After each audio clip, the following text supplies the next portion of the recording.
This is Sean McClure with Pro MMA Now, and I'm here with one of the top middleweights in the world, Luke Rockhold. Luke, what's going on? Driving home from a hard day's training. Usual deal, all day in San Jose. Well, you know, you definitely sound different from the last time I talked to you. The last time I talked to you, you were coming off an injury, and, you know, just the whole vibe was different, and you seem to be in a much better place now. Is that right? Yeah, no, I feel great. You know, I got a fight 2 weeks away. Months off. Everything feels good. You know, I had a good training camp, so I'm excited. You know, we talked. I had of course, us nerds, you know, MMA nerds, not the Twidiots, the idiots on Twitter, but we had a conversation, and I said, you know, it says something when a fighter can come off a loss and an injury and not fight since May and still be ranked in almost every top 10 that matters across the board.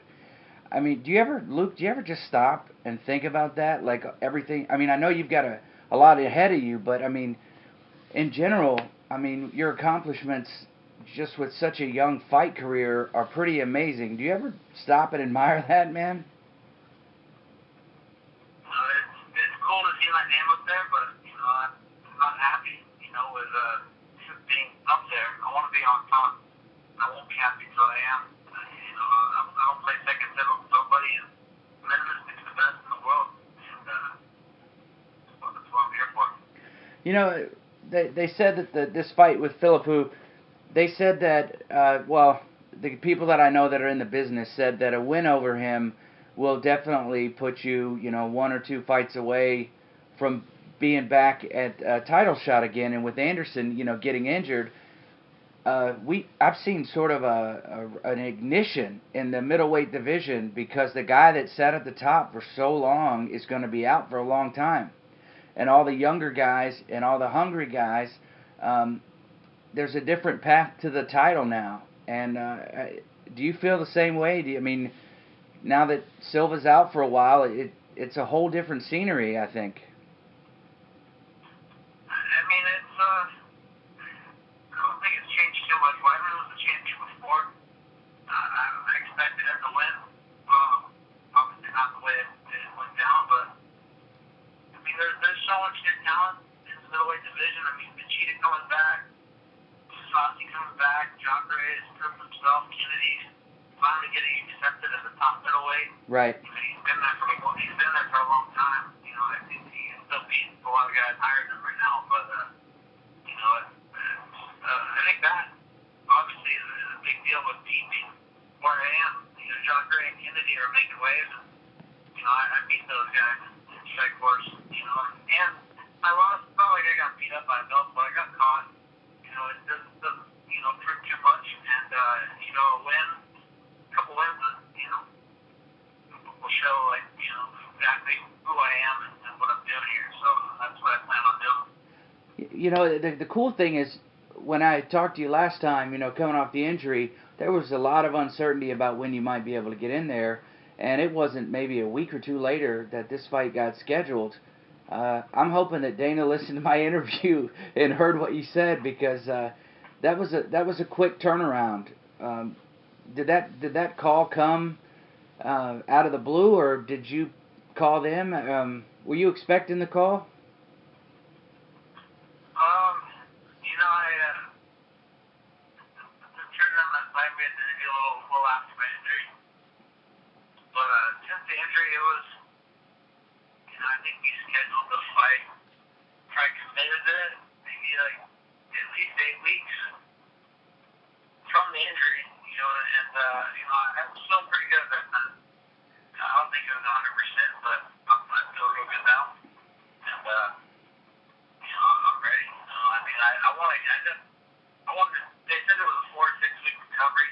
Right. It was definitely like, you know, I pushed myself a little longer, and it was probably more like a 8 to 10 before you know, I was boxing at like 6 weeks, I'd say, and then I started like slowly kicking at 8 weeks and beyond that. So once I started kicking, I was like, dang, let's get a fight. So the 8 weeks out, I talked to Joe, and I had seen him in Texas when I was supposed to fight, and I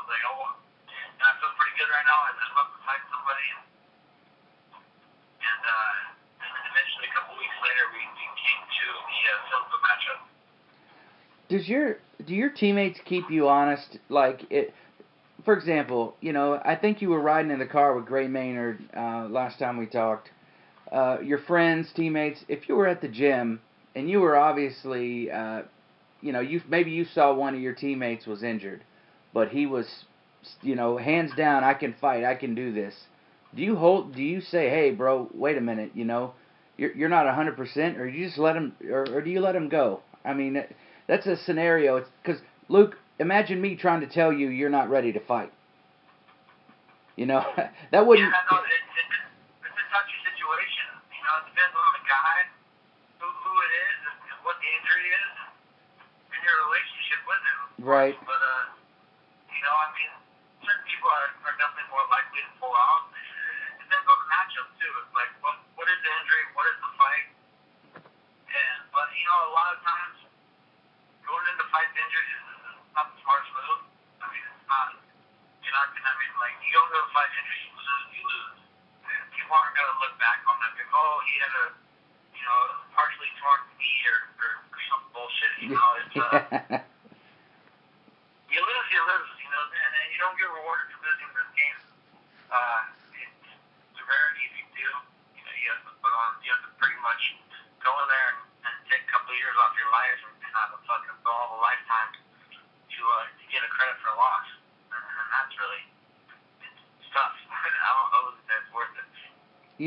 And the other thing that I think is pretty noteworthy, Luke, is that just you're one of the few guys that came from Strikeforce that can main event.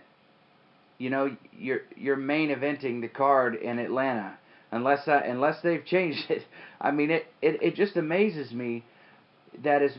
And I'm not knocking anybody, but Strikeforce was criticized for business purposes, to downplay their significance.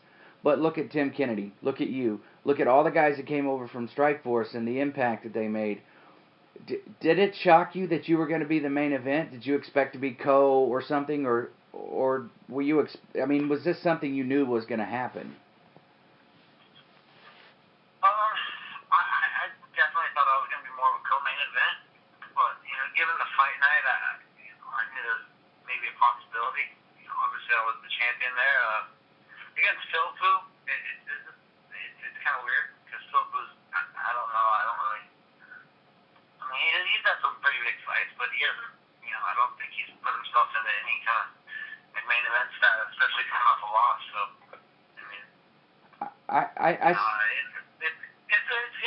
there's some focus. I was talking to David Martin earlier about this, and there's the eyes are kind of on me, and I got to perform, and I know what this is, and I'm ready to fucking step up and show people why I was the champion and why I am still here at number 6, and I'm gonna go forward real quick. Okay, now let's back up. Let's talk about the facial hair. Are you still rocking the facial hair? Facial hair is gone, man. I'm all business right now. I'm even lacking a lot of hair on the top of my head. Whoa.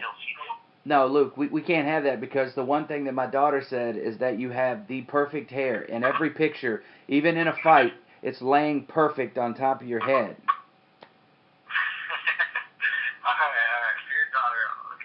I'll bring it back. Bring back the Rockhold, my wife. I'll guarantee you this, though. I guarantee my hair will still be better than Costa Delta.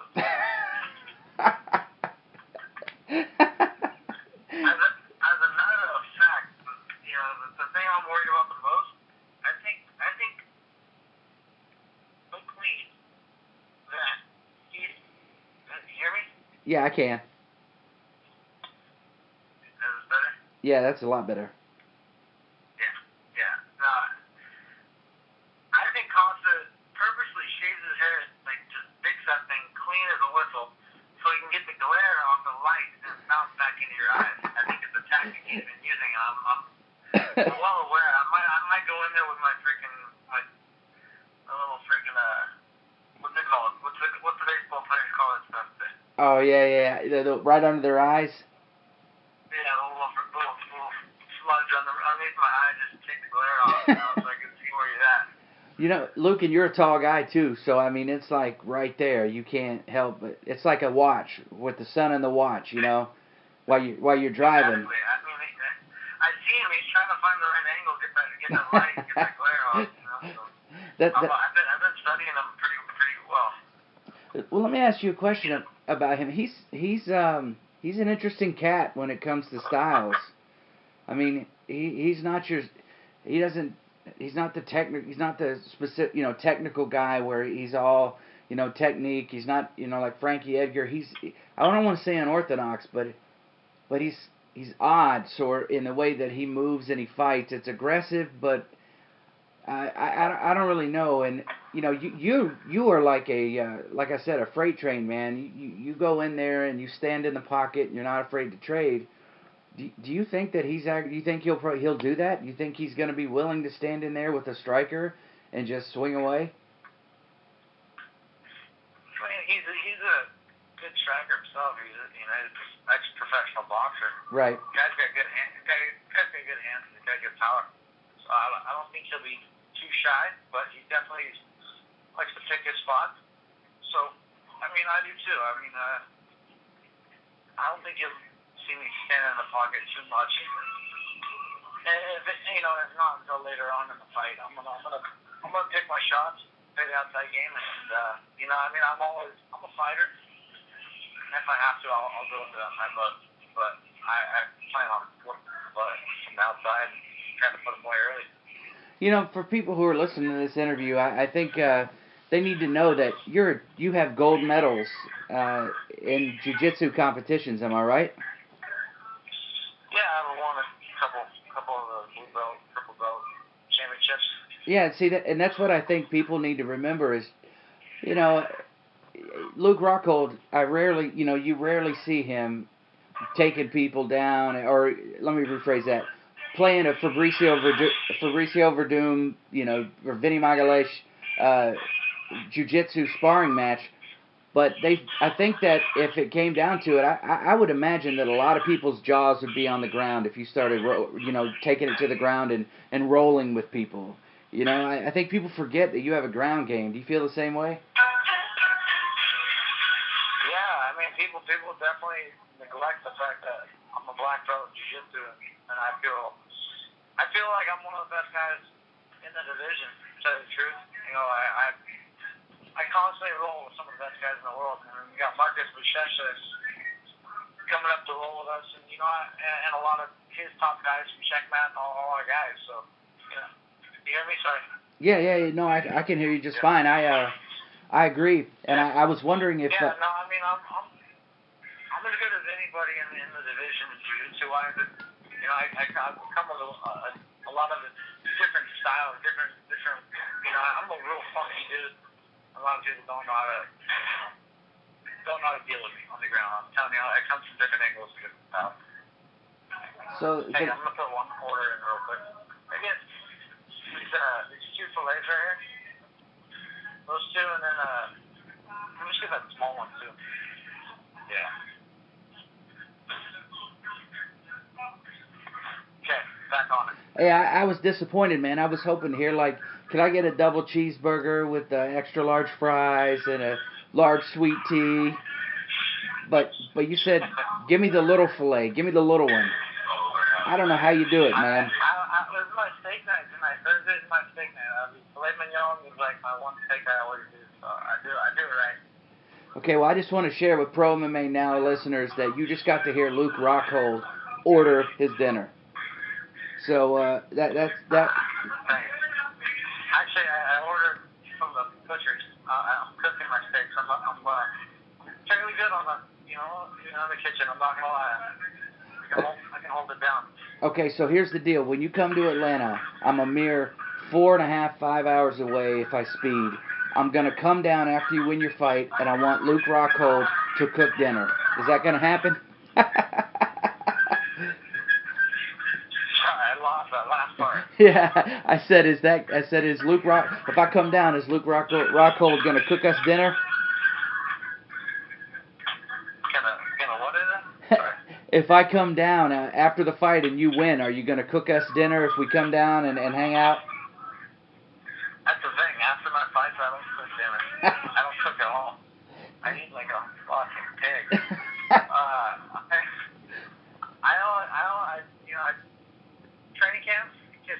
trying to like kind of focus in on my nutrition, and I like to, I don't really trust restaurants and places that much, so I end up cooking my own style. I end up doing a lot of homework on my nutrition and on my own dolce, so I do my own thing. Do you ever talk to Rich Franklin? Do you guys ever talk at all? I haven't talked to Rich really about food or something. Yeah, you guys are both, really remind me of the way you talk about nutrition and researching it. I mean, there are very few fighters that mention, nutrition. They usually say the word diet. So I know when I hear somebody say nutrition and research, that you obviously know what you're talking about. So I was just curious if you guys had ever had any communication. Yeah, no, I mean it's interesting to me. My body is my job, and so I'm constantly trying to perform at my my peak potential, and I want to understand what's the best recovery food, what's the best training food, and whatnot. So I'm constantly trying to get books and doing my homework on the internet, picking up whatever I can really. And then I like cooking it too, and then it's like it kind of tastes good. That's my thing. I like to eat healthy, I do the right stuff, but somehow I make it taste good. Yeah. All right, well, Luke, I really appreciate your time, man. I know you're just literally less than 2 weeks away until your big fight, and this is the comeback trail. I don't think you ever left, but in the eyes of fans, it's a comeback trail. And we at Pro MMA Now wish you all the best.